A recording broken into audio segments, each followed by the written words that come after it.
கார்காலம் அழைக்கும் போது ஒளிந்து கொள்ள நீ வேண்டும். தாவணி குடை பிடிப்பாயா?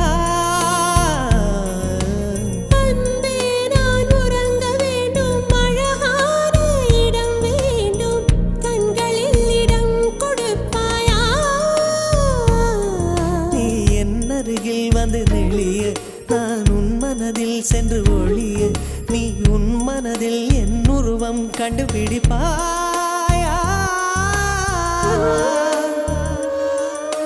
பூக்களுக்குள்ளே தேனுள்ள வரையில் காதலர் வாழ்க. பூக்களுக்குள்ளே தேனுள்ள வரையில் காதலர் வாழ்க. பூமிக்கு மேலே வானுள்ள வரையில் காதலும் வாழ்க. காற்றே என் வாசல் வந்தாய், மெதுவாக கதவு திறந்தாய்,